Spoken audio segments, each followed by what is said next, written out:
할렐루야. 네, 오늘도 주님 앞에 나오신 여러분들 사랑합니다. 오늘도 우리가 입술을 다해서 마음을 다해서 우리 주 예수 그리스도의 이름을 높이고 함께 찬양하겠습니다.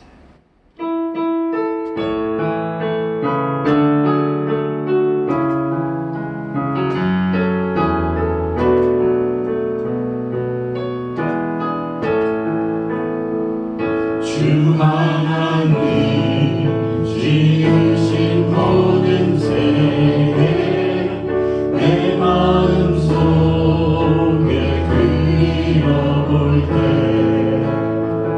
하늘의 별 울려 퍼지는 데서 주님의 권능 우주에 찬네. 주님의 높고 위대하심을 내 영혼이 찬양하네. 주님의 높고 위대하심을 내 영혼이 찬양하네. 숲속이나 험한 산 골짜기에서 지저귀는 저 새소리들과 고요하게 흐르는 시냇물을 주님의 솜씨 노래하노라. 주님의 높고 위대하심을 내 영혼이 찬양하네. 주님의 높고 위대하심을 내 영혼이 찬양하네. 주 하나님 독생자 아낌없이 우리를 위해 보내주셨네. 십자가에 피 흘려 죽으신즉 내 모든 죄를 구속하셨네. 주님의 높고 위대하심을 내 영혼이 찬양하네. 주님의 높고 위대하심을 내 영혼이 찬양하네. 내 주 예수 세상에 다시 올 때 저 천국으로 나 인도하리. 낭염소리 엎드려 경배하며 영원히 주를 찬양하리라. 주님의 높고 위대하심을 내 영혼이 찬양하네. 주님의 높고 위대하심을 내 영혼이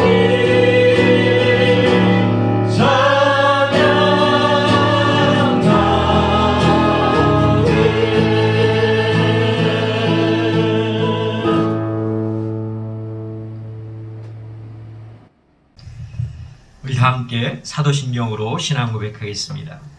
나는 전능하신 아버지 하나님 천지의 창조주를 믿습니다. 나는 그의 유일하신 아들 우리 주 예수 그리스도를 믿습니다. 그는 성령으로 잉태되어 동정녀 마리아에게서 나시고 본디오 빌라도에게 고난을 받아 십자가에 못 박혀 죽으시고 장사된 지 사흘 만에 죽은 자 가운데서 다시 살아나셨으며 하늘에 오르시어 전능하신 아버지 하나님 우편에 앉아 계시다가 거기로부터 살아있는 자와 죽은 자를 심판하러 오십니다. 나는 성령을 믿으며 거룩한 공교회와 성도의 교제와 죄를 용서받는 것과 몸의 부활과 영생을 믿습니다. 아멘.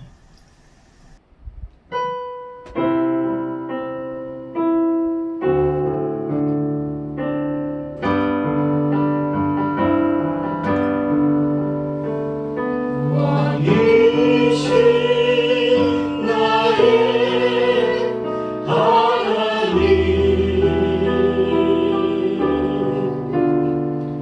내가 주를 높이고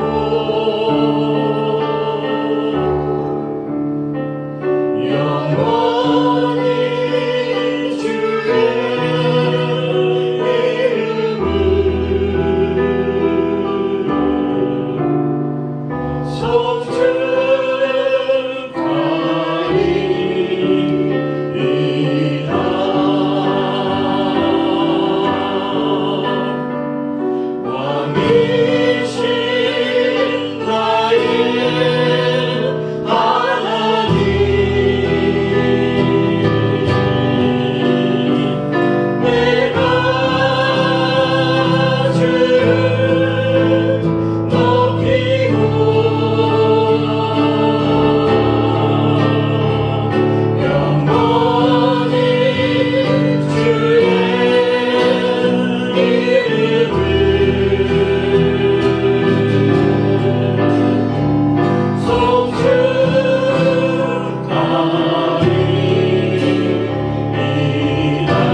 오늘 우리에게 주시는 하나님의 말씀은 사무엘하 12장 24절에서 31절까지입니다.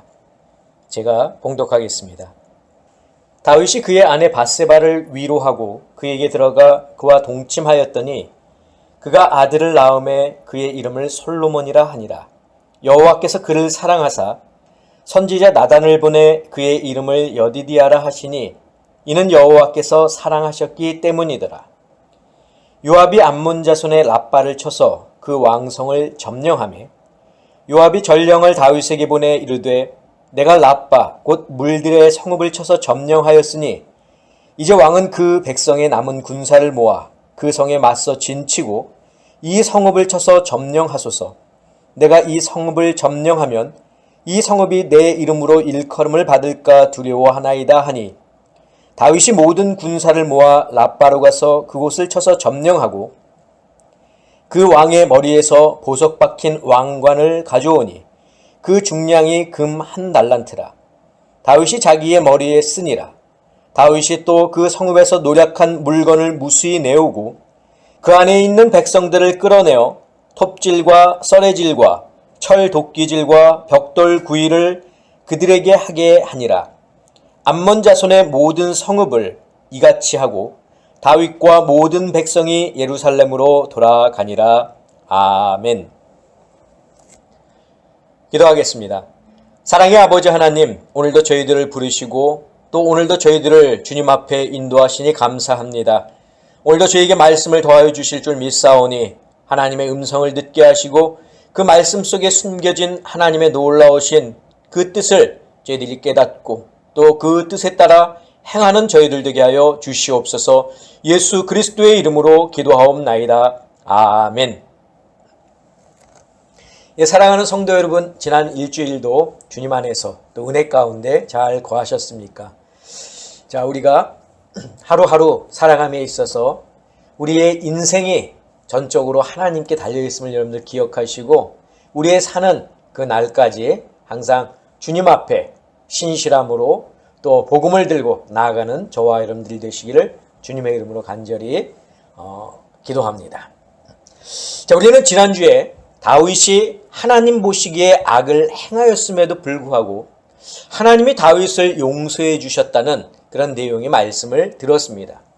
자, 다윗이 이처럼 하나님께 용서를 받은 이유는 자신이 하나님의 택하신 왕으로서 나단 선지자의 책망을 통해서 자기의 죄를 깨닫고 또 인정하고 하나님 앞에서 회개했기 때문입니다. 자, 하나님은 이처럼 자기 죄를 고백하고 또 자기 죄를 하나님 앞에 회개하는 자를 용서하신다라는 말씀을 제가 지난주에 드렸는데, 이는 예수 그리스도를 통해서 우리가 죄인임에도 불구하고 하나님의 보내신 독생자 예수를 그리스도로 믿는 우리도 이와 같은 경우에 해당한다고 제가 말씀을 드렸습니다.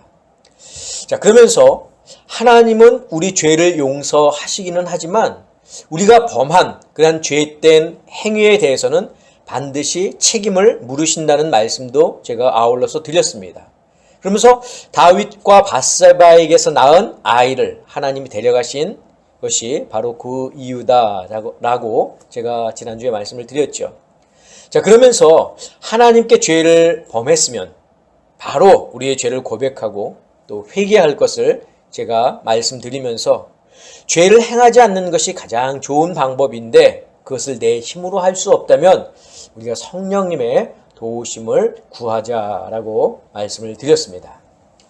자, 오늘 본문으로 돌아오면 오늘 본문은 크게 두 부분으로 나눌 수 있는데, 이 앞부분 24절에서 25절에서는 솔로몬이 태어난 그런 이야기를 기록하고 있고, 또 26절에서 31절까지는 다윗이 암몬의 성읍 라빠를 공격한 이야기에 대해서 기록을 하고 있습니다.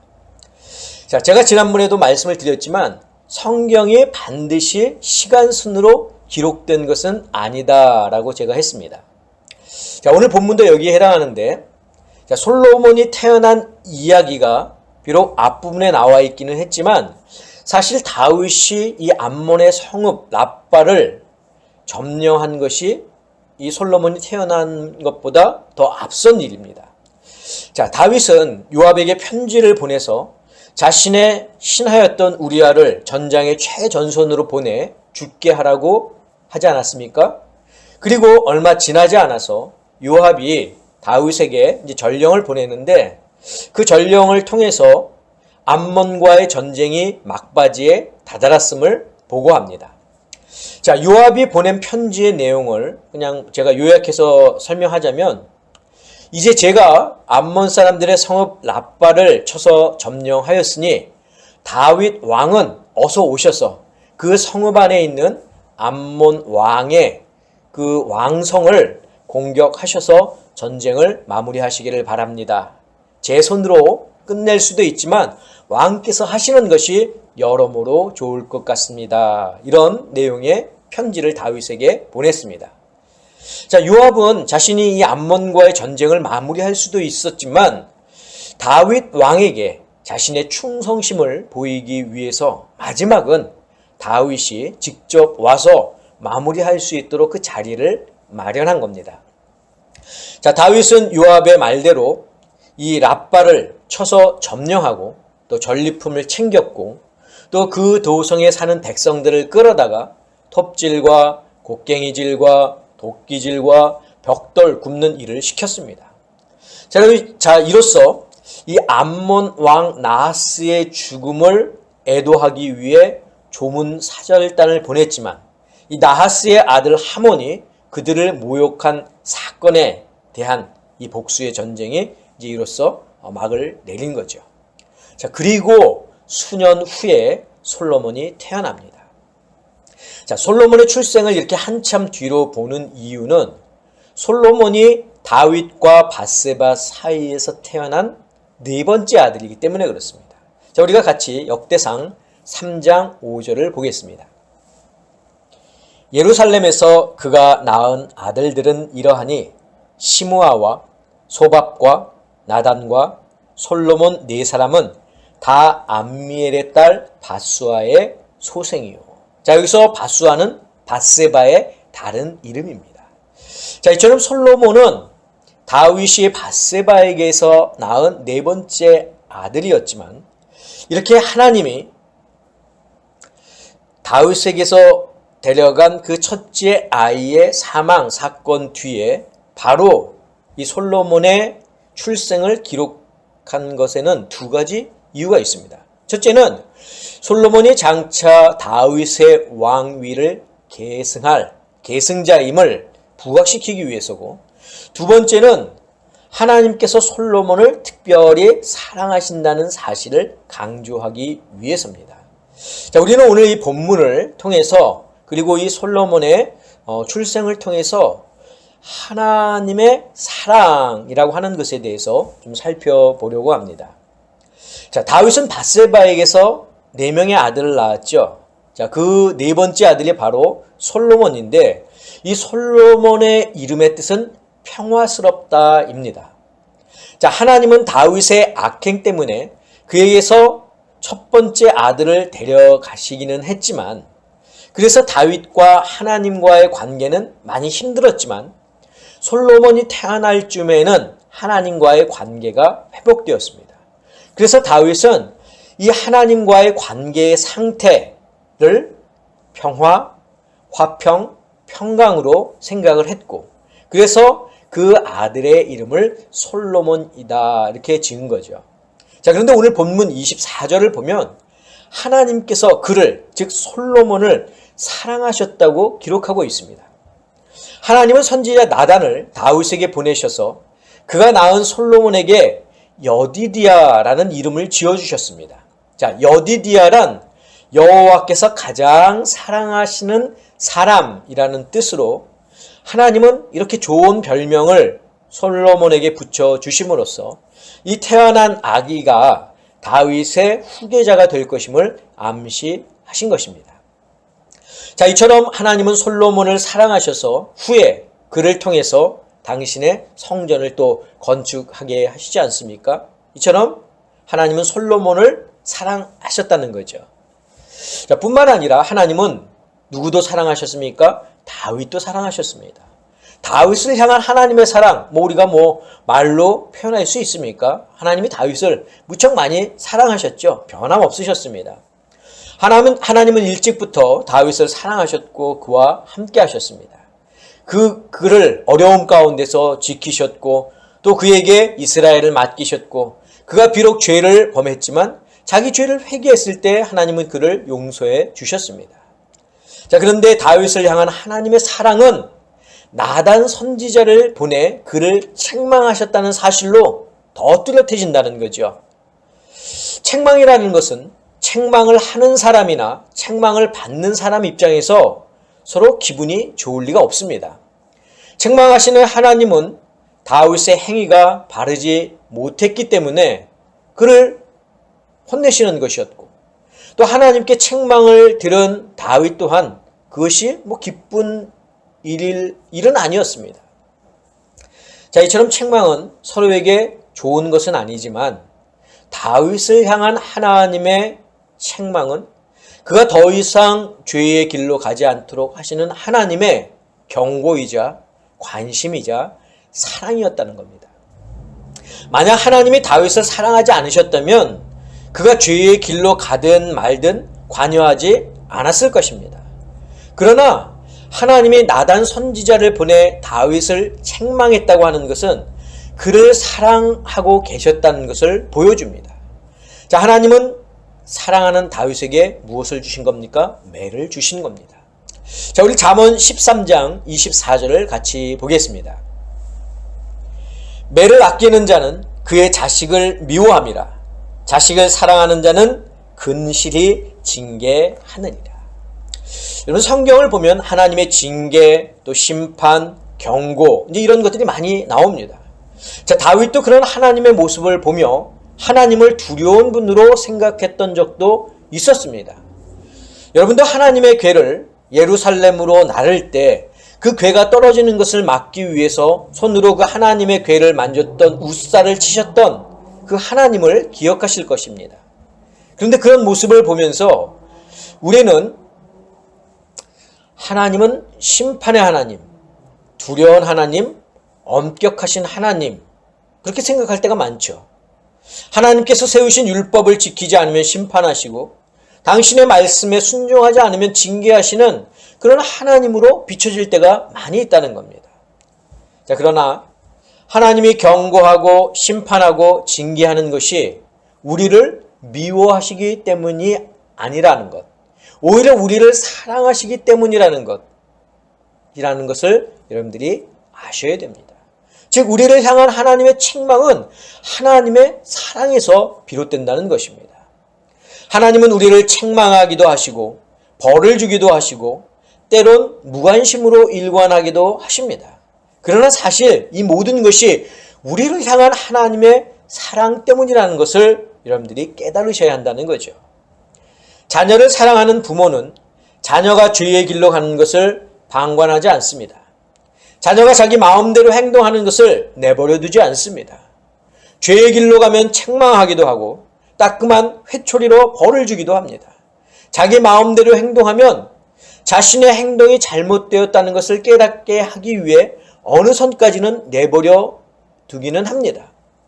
자, 하나님이 다윗에게 그렇게 하지 않으셨습니까? 밧세바에게서 첫 아이가 태어날 때까지 하나님은 기다리셨어요. 왜? 다윗 스스로가 자기의 잘못을 깨닫는 것을 하나님은 기다리신 거죠. 자, 우리가 어려움을 겪고 또 고난을 당하고 책망을 받고 때로는 우리가 느끼기에 하나님의 무관심 속에 살고 있는 것처럼 보일지 모르지만 사실은 이 모든 것이 하나님의 사랑의 일부분이라는 것입니다. 하나님의 사랑의 절정은 바로 당신의 독생자를 아낌없이 세상에 보내주신 것입니다. 여러분, 세상에 그 어느 누가 자기의 귀한 자녀를 다른 사람을 위해 죽도록 내버려 두겠습니까? 절대 그런 부모는 없습니다.